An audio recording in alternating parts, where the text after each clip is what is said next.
مقدار حجم و صفت این محصولات گواهی از آن می‌دهد که دهقانان این خواجگی زمین را ثمرناک استفاده نموده امروز به نتیجه خوب نائل گردیدند. در خواجگی دهقانی به نام الهام در نتیجه مهنت صافدلانه از آن خواجگی همه سال از این زمین 3 حاصل جمع می‌آورند. آخرهای ماه می دهقانان کوشش دارند که هر چی تیزتر حاصل پخته رسیده را جمع آوری نموده با کشت تکراری زمین شروع نمایند. در این خواجگی زمین کشت کارتوشکا مساحت 1 هکتار را تشکیل داده است. از آن خواجگی و جلب ساکنان بیشغل در کارهای موسمی با جمع‌آوری حاصل متشکلانه آغاز کردند. این سال در نویه موافق دورنما در میدان 375 گکتار کشتی کارتوشکا گذرانده شد که امروز ما در حدود جماعت ها در خواجگی دهقانی امروز مردم همه سرجم حاصل جمع کنی کارتوشکا می باشد و ما کشاورزان تصمیم گرفتیم که بعد از جمع‌آوری خودی غله‌دانگی ها کارتوشکا پیاز ما باز کشتی تکراری را سر وقت اجرا نماییم. در خواجگی دهقانی الهام غیر از کشت سبزوات همچنین کشت پولیزی ها برای مانده شدند. هندلک برای کشتگردان کردن زمین مراتبه اول کشت کرده شده است. با رعایت قاعده های اگراتکنیکی پرورش این نمود محصولات حاصل آن روزهای نزدیک جمع‌آوری گردیده به بازار برآورده می شوند. این متخصصان ریاست کشاورزی ناحیه واسه حالت استفاده بری زمین ها را در این خواجگی دیده برآمده برای کشت تکراری زمین ها به دهقانان توصیه های مفید دادند.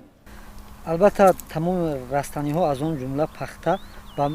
نوری های یعنی که NPK یعنی که نوری های فسفوری، نوری های کلیگی و نوری های فسفوری احتیاجی زیاد دارد و اما متاسفانه بسیار خواجگی داران ما تنها نوری های آزوتی رو یعنی که کربامید یا که سلیتر رو گویم بسیارتر استفاده می‌برند که این تنها برای قابلیت سبزیش یعنی که بیوماس هم میباشد و خوب میشد که در هر 1 هکتار از آنجا در میدان های پخته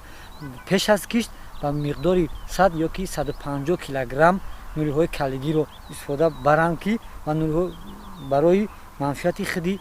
نشونامای پخته می باشد و بنابر سبب نارسی های نوری های کلیگی و در گرمی های زیاد یعنی که آب رو خواجگی داران می دیند در اینجا نارسی از بنابر سبب نارسی های نوری های کلیگی خود یعنی همین برگ های یعنی که خود یعنی رستنی های پخته برگ های یعنی کلانترین است برگ های پیر در اینجا اوژنگ های سرخ بنابر سبب های نوری های کلیگی گفتیم در اینجا پیدا میشد و فرمن ها از گردش سوس میموند و بنابر سبب نوری های فسفوری باشد خودی حاصل کم میشد و در وقت آبدی یعنی که گلوشانریزی زیاد می شود و توصیه ما متخصصان خوب میشد که خود همون معیاری NPK رو در 1 هکتار یعنی که چقدر نورهای فسفوری چقدر نورهای کلیگی هم رو حتما استفاده بودن شرط و ضرور می باشد. کشاورزان جماعت دهات توگرک در یک وقت با جمع‌آوری کارتوشکا برای جمع‌آوری محصولات غله‌دانگی ها آمادگی دیده ایستادند. طبق تحلیل های متخصصان ریاست کشاورزی حاصل غله‌دانگی ها قناعت بخش می باشند زیرا که امسال کشاورزان تخمی های خوش صفت را استفاده نمودند. ما کشاورزان ناحیه امسال از حساب وزارت کشاورزی جمهوری 14 تونه